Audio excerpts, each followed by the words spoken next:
ప్రియ దేవుని బిడ్డలారా, బైబిల్ చదవటం వినటం వల్ల మనలో విశ్వాసం పెరుగుతుంది.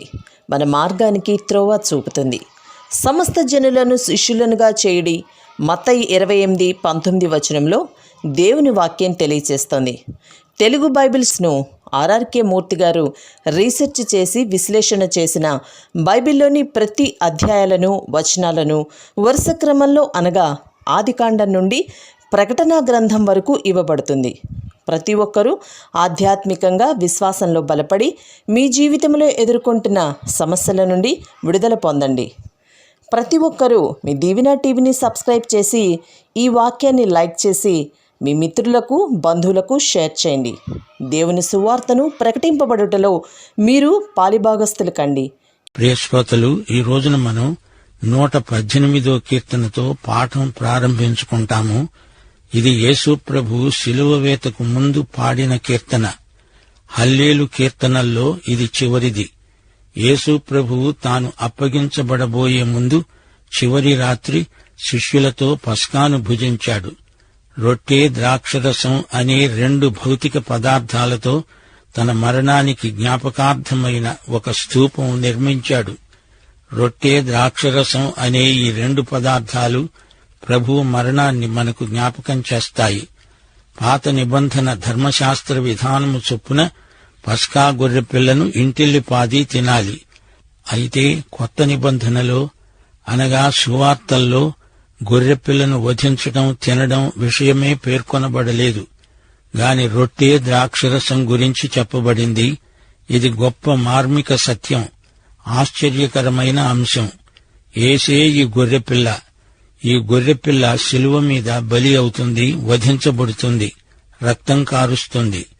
ఈ రొట్టె, ద్రాక్షరసం ఆ గొర్రెపిల్లకు జ్ఞాపకార్థమైన సంకేతాలు. ఆయన తిరిగి వచ్చే వరకు రొట్టె, ద్రాక్షరసం ఆయన విమోచనాత్మకమైన మరణాన్ని మనకు జ్ఞాపకం చేస్తున్నాయి. ఆయన అప్పగించబడక ముందు రాత్రి తన విశ్వాసులతో కలిసి పాడిన పాటే ఈ 118వ కీర్తన. మత్తయి సువార్త 26వ అధ్యాయం 30వ వచనం. అంతట వారు కీర్తన పాడి ఆలివ్ కొండకు వెళ్లారు. వారు పాడిన పాట ఇదే, 118వ కీర్తన. శిష్యులందరూ భోజనానికి కూర్చున్నారు. పాత్ర 7 సార్లు వరుసగా అందరికీ అందించబడింది. 7వసారి పాత్ర ఆయన వద్దకు రాగా ఆయన అన్నాడు, నా తండ్రి రాజ్యంలో మీతో కూడా నేను ఈ ద్రాక్షరసమును కొత్తదిగా పుచ్చుకునే దినము వరకు ఇకను దానిని తాగను. ఆయన రక్షణ పాత్రను చేబూరిన వాడై దానిని శిలువ మీదికి తీసుకువెళ్లాడు. తన రక్తము కార్చిన దేవుని గొర్రెపిల్ల ఈయనే. ఈ పాత్ర ఆయన రక్తము వలనైన కొత్త నిబంధన. ఆయన చేదు పాత్రను తాగి మనకు అమృత పాత్ర అందించాడు. దేవుడు ఎంత కృపామయుడో గుర్తించండి. 118వ కీర్తన. యెహోవా దయాళుడు, ఆయన కృప నిరంతరము నిలుస్తుంది. ఆయనకు కృతజ్ఞతాస్తుతులు సమర్పించండి. ఆయన కృప నిరంతరము నిలుస్తుంది అని ఇశ్రాయేలీయులు అందురుగాక, అహరోను వంశస్థులు అందురుగాక. ప్రియ శ్రోతలు, ఏకీభవించి ఇదే మాట మనందరము అనాలి. ఆయన కృప నిరంతరము నిలుస్తుంది. ఆయన దయాళుడు. ఆయనకే సర్వకాల సర్వావస్థలలో కృతజ్ఞులము. ఆయన కృప నిరంతరము నిలిచి ఉంటుందని యెహోవాయందు భయభక్తులు గలవారు అందురుగాక. ఇరుకులో ఉండి నేను యెహోవాకు మొర్రపెట్టాను. విశాల స్థలమందు యెహోవా నాకు ఉత్తరమిచ్చాడు. యెహోవా నా పక్షాన ఉన్నాడు, నేను భయపడను. నరులు నాకేమి చేయగలరు? శ్రోతలు వింటున్నారా? యేసు ప్రభు స్వయంగా ఈ పాట పాడాడు. ఆయన ఏ మానవునికి భయపడినవాడు కాడు. మత్తయి సువార్త 27వ అధ్యాయం 46వ వచనం. నా దేవా, నా దేవా, నన్నెందుకు చెయ్యి విడిచావు అని శిలువ మీది నుండి ప్రభువు పలికాడు. 2 కొరింథీ 5వ అధ్యాయం 19వ వచనం ప్రకారం దేవుడు వారి పాపాలను వారి మీద మోపక క్రీస్తునందు లోకమును తనతో సమాధానపరుచుకున్నాడు. 118వ కీర్తన 7వ వచనం. యెహోవా నా పక్షము వహించి నాతో సహకారి అయి ఉన్నాడు. నా శత్రువుల విషయమైన నా కోరిక నెరవేరడము నేను చూస్తాను. మనుష్యులను నమ్ముకోవడము కంటే యెహోవాను ఆశ్రయించడం మేలు. ఈ వచనం పాడుతూ ప్రభువు తన శిష్యులకేసి చూచాడు. వారిలో ఒకడు అక్కడ లేడు. అతడు ఇస్కరియోతు యూదా. ఈ 11 మాటేమిటి? రాజులను నమ్మడము కంటే దేవుణ్ణి ఆశ్రయించటం మేలు. శ్రోతలు గమనించండి. శిష్యులు తనను విడిచి గొర్రెల్లాగా చెదరిపోతారు అని ప్రభువుకు తెలుసు. ప్రభువు ఈ 118వ కీర్తన పాడుతూ ఇంకా ఎన్నో సంగతులు ప్రవచనాత్మకంగా పలికాడు. అన్యజనులందరూ నన్ను చుట్టుకొని ఉన్నారు. యెహోవా నామమును బట్టి నేను వారిని నిర్మూలము చేస్తాను. కందిరీగల వలె నా మీద ముసిరి ఉన్నారు. ముండ్లు కాల్చిన మంట ఆరిపోయినట్లు వారు నశించిపోయారు. జాతులన్నీ ఏకీభవించి ఆయనను సిలువ వేశాయి, చంపాయి. ఆయన చనిపోయింది రోమీయ సిలువ మీద. అందుకే ఆ జాతి మనుగడకే ముప్పు వాటిల్లింది. యేసు పాడాడు. 118వ కీర్తన 14వ వచనం, యెహోవా నా దుర్గము, నా గానము, ఆయన నాకు రక్షణాధారమయ్యాడు. ఇది రక్షణ గీతం. నీతిమంతుల గుడారములలో రక్షణను గూర్చిన ఉత్సాహ నినాదము వినబడుతుంది. యెహోవా దక్షిణ హస్తము సాహస కార్యాలు చేస్తుంది. అది మహోన్నతమైనది. నేను చావను, సజీవుడనై యెహోవా క్రియలను వివరిస్తాను. ఈ వచనాలు యేసు ప్రభువు పునరుత్థానాన్ని సూచిస్తాయి. అలాగే ఇశ్రాయేలు జాతి యావత్తు మహాశ్రమల కాలంలో ఒక జాతిగా నిలిచి ఉంటుంది. ఇది ప్రవచన గీతిక. యెహోవా నన్ను కఠినంగా శిక్షించాడు గాని నన్ను మరణానికి అప్పగించలేదు. యేసు మృతులలో నుండి లేచాడు. ఆయన మహాపునరుత్థానుడు. యెహెజ్కేలు 37వ అధ్యాయంలోని ఎండిన ఎముకల దృశ్యం, అందులో నుండి ఇశ్రాయేలు జాతీయ పునరుజ్జీవనం. వారు మహాసైన్యమై లేచి నిలిచారు. నేను వచ్చేటట్లు నీతి గుమ్మములు తీయండి, నేను వాటిలో ప్రవేశించి యెహోవాకు కృతజ్ఞతాస్తుతులు సమర్పిస్తాను. ఇది యెహోవా గుమ్మము, నీతిమంతులు దీనిలో ప్రవేశిస్తారు. నీవు నాకు రక్షణాధారుడవై నాకు ఉత్తరమిచ్చావు. నేను నీకు కృతజ్ఞతాస్తుతులు సమర్పిస్తాను. యోహాను సువార్త 10వ అధ్యాయం 9వ వచనంలో ప్రభు అన్నాడు, నేనే ద్వారమును, నా ద్వారా ఎవడైనా లోపల ప్రవేశించిన ఎడల వాడు రక్షించబడిన వాడై లోపలికి పోతూ బయటికి వస్తూ మేత మేస్తూ ఉంటాడు. యోహాను సువార్త 14వ అధ్యాయం 6వ వచనం, నేనే మార్గమును సత్యమును జీవమును, నా ద్వారానే తప్ప ఎవడూ తండ్రి వద్దకు రాడు. శ్రోతలు, 118వ కీర్తన యేసు పాడుతూ ఇంకా అన్నాడు. 22వ వచనం, ఇల్లు కట్టేవారు నిషేధించిన రాయి మూలకు తలరాయి అయింది. అది యెహోవా వలన కలిగింది. అది మన కన్నులకు ఆశ్చర్యము. ఇది యెహోవా ఏర్పాటు చేసిన దినం. దీని యందు మనము ఉత్సహించి సంతోషిద్దాము. గమనించారా? యేసే ఆ రాయి. మత్తయి సువార్త 21వ అధ్యాయం 42వ వచనం, ఇల్లు కట్టేవారు నిషేధించిన రాయి మూలకు తలరాయి అయింది. 1 పేతురు 2వ అధ్యాయం 6 నుండి 8వ వచనం వరకు ఇదే సత్యం పునరుద్ఘాటించబడింది. ఇదిగో నేను ముఖ్యమును ఏర్పరచబడినది అయిన మూలరాతిని సీయోనులో స్థాపిస్తున్నాను. ఆయన యందు విశ్వాసముంచేవాడు ఏమాత్రమూ సిగ్గుపడడు అనే మాట లేఖనమందు రాయబడి ఉన్నది. విశ్వసిస్తున్న మీకు ఆయన అమూల్యమైన వాడు. విశ్వసించని వారికైతే ఇల్లు కట్టేవారు ఏ రాతిని నిషేధించారో అదే మూలకు తలరాయి అయింది. అది అడ్డురాయి, అడ్డుబండ అయింది. కట్టేవారు వాక్యానికి అవిధేయులై తొట్టిల్లుతున్నారు. దానికే వారు నియమించబడ్డారు. ఆ రాయే ప్రభువైన యేసుక్రీస్తు. 118వ కీర్తన యేసు ప్రభువు పాడాడు. 24వ వచనం, ఇది యెహోవా ఏర్పాటు చేసిన దినం. దీని యందు మనము ఉత్సహించి సంతోషిస్తాము. శ్రోతలు, దినము అంటే ఏమిటి అనుకున్నారు? దినం కేవలం 24 గంటల కాలమే కాదు. దినము అంటే బైబిలు పరిభాషలో సుదీర్ఘమైన, విస్తృతమైన కాలం కావచ్చు. ఇది యెహోవా ఏర్పరిచిన దినం అంటే రక్షణ దినం. 2000 సంవత్సరాల నుండి ఈ కాలమంతా రక్షణ దినమే. ఈ దినం, ఈ కాలమంతా మనకెంతో ఆనందం, ఉత్సాహం. హోసన్నా అనే నినాదం. దీనికి అర్థం నేడే నన్ను రక్షించు. యెహోవా, దయచేసి నన్ను రక్షించు, అభివృద్ధి కలిగించు. యెహోవా పేరట వచ్చేవాడు ఆశీర్వాదమొందునుగాక. యెహోవా మందిరములో నుండి మిమ్ములను దీవిస్తున్నాము. శ్రోతలు, జ్ఞాపకం చేసుకోండి, చివరిసారి దేవాలయాన్ని శుద్ధి చేసిన తరువాత ఆయన యెరూషలేమును గురించి విలపిస్తూ ఇదే మాట అన్నాడు.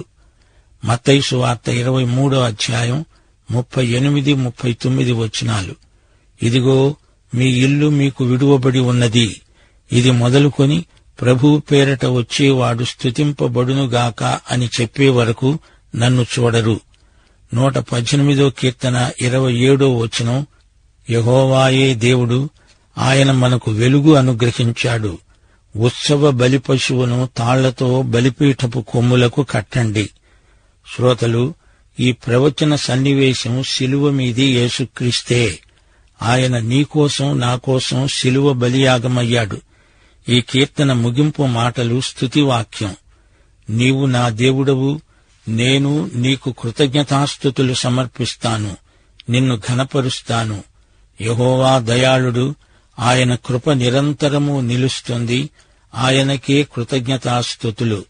శ్రోతలు, 118వ కీర్తన యేసు ప్రభు స్వయంగా పాడుతూ అందలి ప్రవచనం తనయందే నెరవేరుతుందని సూచించాడు. ఈ కీర్తనలో యేసు యొక్క మరణమందలి విమోచనాత్మక కృప అడుగడుగునా కానవస్తోంది. ఇందులో 29 వచనాలున్నాయి. ఆరంభములో, ముగింపులో దేవుని శాశ్వత కృప పేర్కొనబడింది. ఆయన కృపను బట్టి ఆయనకు కృతజ్ఞతాస్తుతులు సమర్పిస్తాము. యెహోవాయందు భయభక్తులు గలవారందరూ దేవుని కృపను స్మరించుకుంటారు. ఇశ్రాయేలీయులు, అహరోను వంశస్థులు ఆయన కృపను ఎలా మరువగలరు?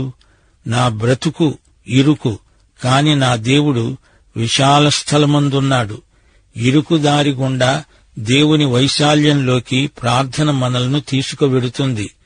దేవుడు నా పక్షమున ఉండగా నాకు విరోధి ఎవరు? అదే పౌలీయ భావన. ఈ కీర్తనలో ఇదే భావన మనకు కనిపిస్తోంది. దేవుడు నా సహకారి, నా ఉపకారి. మనుషులు నమ్మదగిన వారు కారు, దేవుడే నమ్మదగినవాడు. దేవునికి నమ్మకమైన వారు కావాలి. విశ్వసనీయులై ఉండడానికే దేవుడు నిన్ను, నన్ను పిలిచాడు. దావీదు కీర్తనల్లో శత్రువులు నాశనమైపోవాలి అనే శాపనార్థాలు వినపడతాయి. కాని శత్రువులు కాదు, వారి శత్రుత్వ వైఖరి నాశనమైపోవాలి అనేది దేవుని చిత్తం. దేవునికి ఎవరూ శత్రువులు లేరు. కొందరు దేవునికి వ్యతిరేకంగా పనిచేసేవారు ఉన్నారు గాని దేవుడు వారిని ప్రేమించి వారిలోని శత్రుత్వాన్ని నాశనం చేస్తాడు. పాపిని ప్రేమించి అతనిలోని పాపాన్ని క్రీస్తు శిలువ చేత ధ్వంసం చేస్తాడు. పాత నిబంధనలో అన్యజాతులు అంటే యూదేతరులు, కొత్త నిబంధనలో అన్యులు అనే మాట లేదు. ఉన్నా దానికి అర్థం దేవుని కుటుంబానికి చెందని వారు. క్రీస్తును అంగీకరించిన వారు అన్యులు కారు, ధన్యులు. యెహోవా నామమును బట్టి నేను జయం సాధిస్తాను అని దావీదు అంటే, ఈ రోజున యేసు నామము సర్వజాతులకు బహుళార్థ సాధకమైనది. దేవుని బిడ్డలు ఏ సత్కార్యము చేసినా యేసు నామమున చేస్తారు. రక్షించే నామము యేసునామం. యేసునామమున మనకు సైతానుపై అఖండ విజయం. యెహోవా యేసు మనకు రక్షణాధారం. ఆయన మన దుర్గం, ఆయనే మన గానం. రక్షణను గురించిన ఉత్సాహ సునాదం మన గృహాలలో వినపడాలి. ప్రతి క్రైస్తవ గృహం నీతిమంతుల నివాసం. యేసునందలి విశ్వాసమును బట్టి మనం నీతిమంతులం. పాపం పోయినప్పుడు పాపి నీతిమంతుడవుతాడు. యెహోవా దక్షిణ హస్తము, కుడి చెయ్యి యేసే. యెహోవా బాహువు యేసుక్రీస్తే. యేసు మృత్యుంజయుడు, ఆయన విశ్వాసులు మృత్యుంజయులే. మనం చావం. చావు ఒక శాపం. దేవుడు మనకు క్రీస్తునందు ఆ శాపాన్ని ఎత్తివేశాడు. ప్రతి విశ్వాసి అనుకోవాలి. 17వ వచనం, నేను చావను, సజీవుడనై యేసు నామమున సత్క్రియలు చేస్తాను. దేవుడు తన బిడ్డలను చంపడు. తప్పు చేస్తే తండ్రిగా మనల్ని శిక్షిస్తాడు. పరలోక మార్గం యేసే. ఆ మార్గమందు నడిచి పరలోకంలో ప్రవేశించేవారు నీతిమంతులు. యేసుక్రీస్తు నాకై నీకై చీలిన యుగయుగాల శిల. ఆయన మూలకు తలరాయి. తిరస్కరించబడిన రాయి మూలకు తలరాయి కావటం ఎంతైనా ఆశ్చర్యకరం. 24వ వచనాన్ని మన వాళ్లు ప్రతి సందర్భానికి వాడతారు. ఇది యెహోవా ఏర్పాటు చేసిన దినం, దీనియందు మనము ఉత్సహించి సంతోషిస్తాము. కాని ఈ వచనం యేసుక్రీస్తును సూచిస్తుంది. ఇది రక్షణ దినమును గురించిన వచనం. శిలువ వేతకు అప్పటి నుండి కొనసాగుతున్న రక్షణ అవకాశ దినమే ఈ కాలమంతా. రక్షణ, అభివృద్ధి, ఆశీర్వాదము క్రీస్తునందు మనకు చేయబడిన వాగ్దానాలు. ఉత్సవ బలిపశువును తాళ్లతో బలిపీఠపు కొమ్ములకు కట్టాలి. ఇది శిలువ వేత సన్నివేశం. శ్రోతలు, 119వ కీర్తనలోకి రండి. ఈ కీర్తనలో 176 వచనాలున్నాయి. ఈ కీర్తన అంతా దేవుని వాక్యాన్ని గురించే. దేవుని అభిషేకం ఆయన వాక్యం మీద ఎల్లప్పుడూ నిలిచి ఉంది. ఈ కీర్తనలోని ప్రతి చరణము హీబ్రూ అక్షరాదిక్రమణికలో రాయబడింది. ప్రతి చరణంలోని ప్రథమాక్షరం హీబ్రూ అక్షరక్రమంలో ఉంది. ప్రతి చరణంలో 8 వచనాలు. 8 అనే అంకె పునరుత్థానాన్ని సూచిస్తుంది. మన ప్రభు ఆదివారం నాడు మృతులలో నుండి లేచాడు. ఆదివారం 8వ రోజు, సబ్బాతు 7వ రోజు శనివారం. రోమాపత్రిక 11వ అధ్యాయం 15వ వచనం, ఇశ్రాయేలును విసర్జించడము లోకాన్ని దేవునితో సమాధానపరచడమే అయితే వారిని చేర్చుకోవడము ఏమవుతుంది? మృతులు సజీవులైనట్లే అవుతుంది గదా. దేవునికి ఇశ్రాయేలు జాతితో పని ఇంకా అయిపోలేదు. యేసు ప్రభు మృతులలో నుండి లేచినట్లే ఇశ్రాయేలు ఒక జాతిగా 1000 ఏండ్ల ఏలుబడిలో పునరుజ్జీవం పొందుతుంది. దేవుడు మహావిజేత. ఆ రోజున అసంఖ్యాకులు రక్షించబడతారు. అప్పుడు ఇశ్రాయేలీయులు తమ వాగ్దత్త భూమికి ఊరికే తిరిగి రావటం కాదు, దేవుని వైపునకు తిరగటం విశేషం. అది జాతికి పునరుత్థాన అనుభూతి. దేవుని వాక్యంలోనే ఉంది ఈ రహస్యమంతా. 1 పేతురు 1వ అధ్యాయం 23వ వచనం అంటోంది, మీరు క్షయబీజము నుండి కాక శాశ్వతమైన జీవము గల దేవుని వాక్యమూలముగా అక్షయ బీజము నుండి పుట్టించబడిన వారు. జీవము, స్వాతంత్ర్యము, ఆనందము, ఆశీర్వాదము ఇవన్నీ దేవుని వాక్యము ద్వారానే మనకు ప్రాప్తిస్తాయి. దేవుని శాసనాలు, కట్టడలు మనకెంతో ప్రియమైనవి. అందులో నుండి అపారమైన ప్రేమ ఉత్పన్నమవుతుంది.